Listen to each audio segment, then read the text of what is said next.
गुलाम नबी आज़ाद साहब बैठे हैं। हमारे खादी ग्रामोद्योग ने बहुत अच्छा काम किया। ये आपके बारामूला ज़िले में ये जो रुमाल बनते हैं, तो वहाँ रुमाल बनाने के लिए वहाँ जो आतंकवादी क्षेत्र काफ़ी बड़ा है, तो वहाँ के महिलाओं को काम दिया। और मेरी जानकारी है कि 2000 महिला अभी काम कर रही है और वो रुमाल बना रही है। और गुलाम नबी साहब, ये एक रुमाल 50 रुपये का केवल है। 2 करोड़ रुमाल पेटीएम ने खरीद लिया और अपने उसका मार्केटिंग कर रहे हैं। और ये 3 रुमाल की कीमत 150 रुपये है और मार्केट में जो ब्रांडिंग रुमाल है उसकी कीमत 350 रुपये है, कंपनी की 250 है। और इसलिए अभी वो 2000 महिलाएं रुमाल बना रही है। और ये रुमाल मैं प्रयास कर रहा हूँ, अभी तक जमा नहीं है, इसको एक्सपोर्ट करना। क्वालिटी अच्छी है और ये रुमाल 50 रुपये का एक है, सस्ता भी है। तो आप कहीं ना कहीं वो उस क्षेत्र में जहाँ आतंकवादी प्रभावित क्षेत्र था, वहाँ 2000 महिला ये काम कर रही है। उनको पहले 2 रुपये रुमाल पे मजदूरी मिलती थी। 80 रुमाल रोज वो बनाती थी तो 160 रुपये मिलते थे। तो मैंने हमारे खादी ग्रामोद्योग के अध्यक्ष, मैंने लॉन्चिंग किया तो मैंने कहा 2 रुपये में क्या होता है, आप क्यों आप प्रॉफिट आपका कम करिए, पर 3 रुपये दीजिए। तो अब 3 रुपये देकर 240 रुपये एक महिला को मिल रहे हैं और आज वो महिलाओं को रोजगार मिला। और आज आपको मैं बताता हूँ, सबसे बड़ा प्रॉब्लम कोई है तो हमारी जितनी योजनाएं हैं उसके बारे में हमारा कम्युनिकेशन में काफ़ी कमी है। हमारे पार्लियामेंट के मेंबर्स को भी हमारी योजनाएं अभी पूरी मालूम नहीं। उनकी तो छोड़ दो, मैं भी रोज रोज पढ़ता तो मुझे नई बात मालूम होती है, मुझे भी पूरा डिटेल मालूम नहीं, ऐसी स्थिति है। और इसलिए मैंने डिपार्टमेंट को कहा कि अभी हम लोग तय किया था पर अभी पोस्टपोन किया है कि आप सब सदस्यों को हम लोग बुलाएंगे, सबके सामने हमारी योजनाओं का एक प्रेजेंटेशन करेंगे और ये कहेंगे कि जैसे मैं अपना एक छोटा सा एग्जाम्पल बताऊंगा, बहुत सक्सेसफुल है। मैंने तय किया कि मेरे लोकसभा क्षेत्र में 50,000 लोगों को मैं रोजगार दूंगा और इसलिए मैं 5 साल से पीछे पड़ा हूँ। अब मैंने 33,280 नामोसित लिस्ट रोजगार दिया। अब मेरा प्रयास ये है कि मैं 50,000 पूरी करूंगा। तो मैंने पूरे विदर्भ के एमएलए और एमपीस की मीटिंग बुलाई और मैंने हमारे यहाँ कहा गया कि हमारे यहाँ मराठी में संसद सदस्यों को खासदार कहते हैं।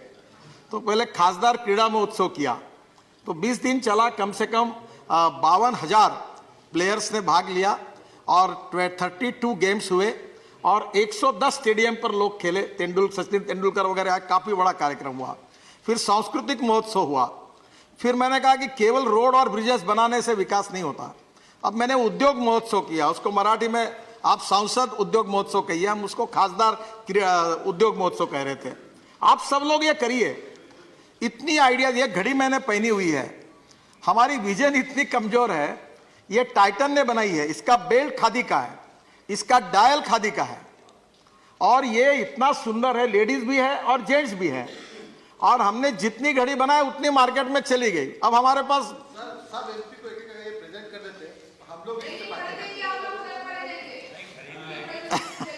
सर मैंने सबको फ्री ऑफ चार्ज देना तो मुश्किल है, पर मैंने अपने अध्यक्ष महोदय को दिया और हमारे लोकसभा के स्पीकर को दिया, कुछ प्रमुख लोगों को दिया है। मैं विपक्ष के नेता जो है उनको जरूर एक घड़ी भेंट दूंगा पर आप लोगों को मैं कहूंगा कि मैं आपको डिस्काउंट देके उसको मिलने की व्यवस्था कर दूंगा।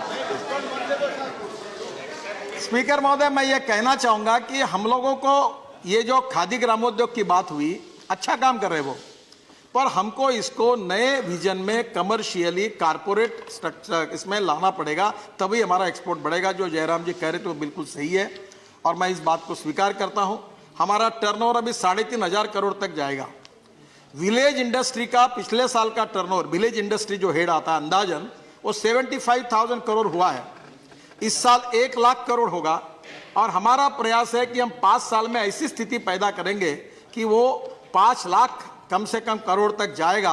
देखो, एक खादी डेनिम बनाया, आपको बताओ, ये जीन की पैंट, जहां कोई पत्रकार है, ये सब लोग जीन की पैंट पहने हुए दिखते हैं। मैं सबको पूछता हूं कि आप खादी डेनिम क्यों नहीं यूज करते हो? ये जो अमेरिकन कंपनी है लेवाइस या कुछ तो भी नाम है उसका, वो हमारा पूरा खादी डेनिम का कपड़ा खरीद रही है और वो उनका ब्रांडिंग होकर हमारे लोग 3,000 और 4,000 में खरीदते हैं और हमारे यहाँ सिलाई करके वो 500-700 रुपए में मिलेगा, उसको कीमत नहीं मिलती। क्योंकि मार्केटिंग के लिए सोचना होगा। तो बहुत अच्छे अच्छे मैंने बीच में डिजाइनर की भी मीटिंग की थी। इसमें बहुत पोटेंशियल है और हमारी महिला सदस्यों के लिए विशेष रूप से मैं अच्छी बात 2 चीजें बताना चाहूंगा। जैसे मैंने 1 करोड़ लोग जो साइकिल रिक्शा चलाते थे, वैसे एक सोलर चरखा है। ये महात्मा गांधी रिसर्च विज्ञान इंस्टीट्यूट है वर्धा में, उन्होंने बनाया। जब गिरिराज जी मंत्री थे, कलराज मिश्र जी थे, मैं उनके पीछे लगा, फिर गिरिराज जी के पीछे लगा। अब ये एक सोलर चरखा बहुत अच्छा डेवलप हुआ है।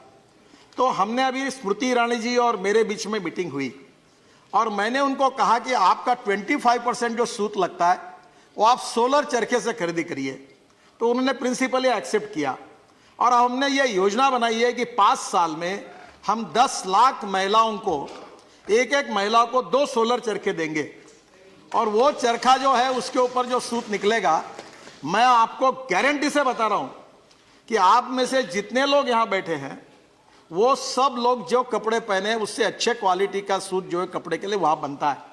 और हमने जो स्फूर्ति योजना बनाई उसमें 13 अभी हमने स्फूर्ति योजना के लिए जो मंजूर किए। एक योजना में 2000 सोलर चरखे महिलाओं को मिलते हैं। 40 करोड़ की स्कीम है। हम 10 करोड़ इंसेंटिव्स दे रहे हैं और उसमें एक प्रोजेक्ट के पीछे 3500 लोगों को रोजगार मिल रहा है।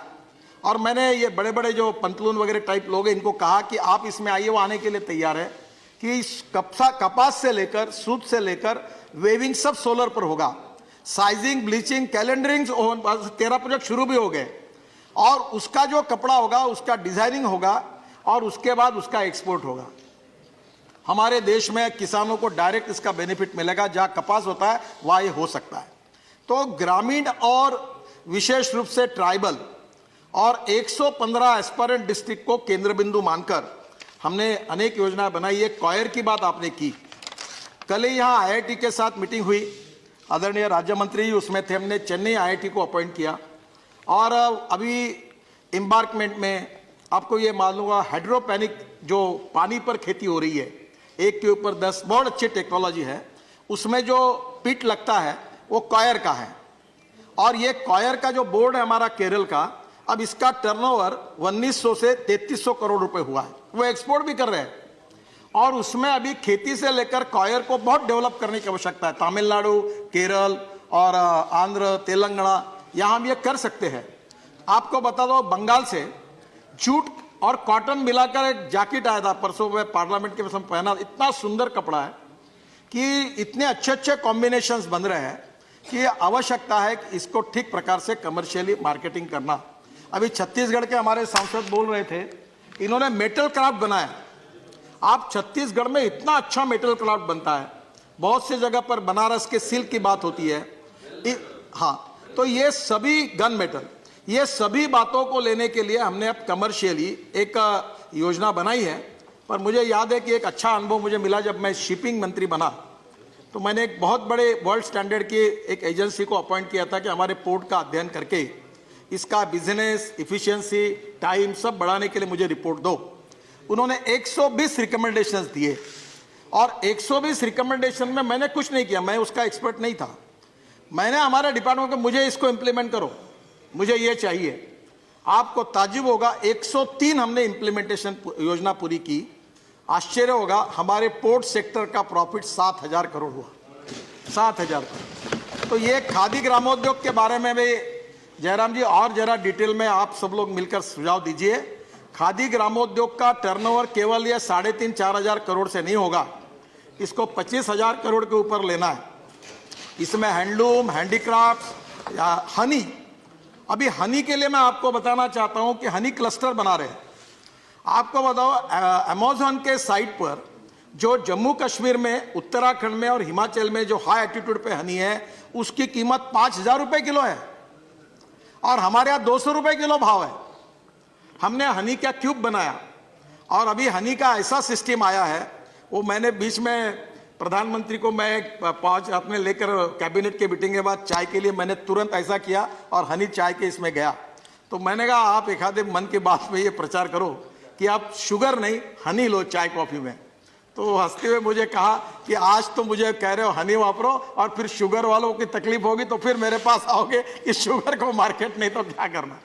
तो मैं ये आपको यही कहना चाहता हूँ, फिशिंग, बाम्बू और उसके साथ जयराम जी सबसे इंपॉर्टेंट चीज है कि हमारे जंगल में, हमारे ट्राइबल सेक्टर में जो हमने अभी हाथ में लिया है, रतनजोत, मोह, साल, करंज और टोली, जट्रोफा ऑयल से एविएशन फ्यूल बनाया हमारे पेट्रोलियम इंस्टीट्यूट ने। और हमारे 26 जनवरी को पिछले हमारे हेलीकॉप्टर और एयरफोर्स के हमारे fighter jet 100% bio aviation fuel पे चले। फिर हमने स्पाइस जेट का एक प्लेन देहरादून से दिल्ली 25% इससे लाया और अब 40,000 करोड़ का हम लोग ये इंपोर्ट कर रहे हैं। और हमारे जंगल में हमारे वनवासी अगर बायो एविएशन फ्यूल बनाएंगे तो कितने वनवासियों को रोजगार मिलेगा। तो हमने वो बायोटेक्नोलॉजी का उपयोग करके हम लोग ये bio aviation fuel tribal sector में 115 एस्पिरेंट डिस्ट्रिक्ट में कैसे बने, उस काम को हमने शुरुआत की। मुझे दुख होता है जब भी सुबह मैं अखबार पढ़ता हूं तो एक अखबार का कागज इंडियन नहीं है, सब इंपोर्टेड है। हमने हमारे पेपर मिल बंद कर दी। हम हमारे जंगल में आज कनाडा से और हमारे साउथ अफ्रीका से ट्रक भर भर के 40,000 करोड़ का पेपर पल्प आता है, 40,000 करोड़ का पेपर आता है, 20-25 हजार करोड़ की लकड़ी आती है। हमारे यहाँ वेस्टलैंड पड़ी हुई है। मैं इकोलॉजी एंड इन्वायरमेंट का समर्थक हूँ। हमारे मोहन धारिया जी महाराष्ट्र के अभी हमारे यहाँ केंद्रीय मंत्री रह चुके हैं। उन्होंने पड़ी जमीन पर, वेस्टलैंड पर उपयोग करके कैसा करना एक सुंदर रिपोर्ट भारत सरकार को दिया था। और उसके आधार पर हम करेंगे, हम पेपर मिल में हम यहाँ पल्प तैयार करेंगे, हमारी जो वेस्टलैंड है वहां पेड़ लगाएंगे। और बांबू के बारे में यह अनुभव आया कि बांबू के बारे में कटिंग करने की परमिशन नहीं थी। मैंने एक दिन फॉरेस्ट सेक्रेटरी को पूछा कि बांबू ये ग्रास है कि ट्री है, तो उन्होंने कहा ग्रास है। तो मैंने फिर आगे उनको पूछा कि ग्रास काटने के लिए परमिशन की आवश्यकता है क्या? बोले नहीं है। मैंने बोला इतने सालों से आप बांबू काटने के लिए क्यों प्रोहिबिट करते हो, क्या कारण है, कौन से कायदे पे करते हो? वो चुप बैठ गए। मैं प्रधानमंत्री के पास गया और हमारी सरकार ये पहली है, मोदी जी हमारे देश के प्रधानमंत्री है, कि हमने बांबू को ग्रास मानकर तोड़ने की अनुमति दी। चाइना में बांबू की इकोनॉमी 50,000 करोड़ की है। बांबू से अचार बनता है, बांबू से कपड़ा बनता है, बांबू से फर्नीचर बनता है, बांबू कंस्ट्रक्शन में आता है, अगरबत्ती की काड़ियां बनती है, आइसक्रीम, सब बांबू से कितनी चीजें होती है। और हमने ऐसी इकोलॉजी एंड इन्वायरमेंट का ऐसा एक्सट्रीम स्थिति पे चले गए कि बांबू नहीं तोड़ना। अब किसानों को मैंने हमारे यहाँ कहा कि आप बांबू लगाओ। अब बांबू से बायो सीएनजी तैयार हो रहा है। आपको एनवायरमेंट के लिए आप जरूर इसको सपोर्ट करो। ये जो परली है ना, दिल्ली के क्षेत्र में जलाते हैं, परली से बायो सीएनजी निकालने की योजना टेक्नोलॉजी प्रूवन हो गई। अब एक प्लांट लुधियाना में लग रहा है। अब मैंने हमारे डिपार्टमेंट को कहा कि हम लोग गांव में ऐसे हजारों प्लांट लगाएंगे ताकि हमारे गांव के किसानों को, वहां के ट्राइबल लोगों को रोजगार मिले। तो पहली बात तो एक है कि आप सब लोगों ने जो कहा वो बिल्कुल सही है कि ग्रामीण क्षेत्र के लिए, कृषि क्षेत्र के लिए और वनवासी क्षेत्र के लिए और 115 एस्पिरेंट डिस्ट्रिक्ट के लिए अलग सोचना होगा, अलग टेक्नोलॉजी लानी होगी, अलग वहां रोजगार खड़ा करना होगा और वहां का पर कैपिटा इनकम, जीडीपी और ग्रोथ रेट बढ़ाना होगा, तो ही हिंदुस्तान का विकास हो सकता है।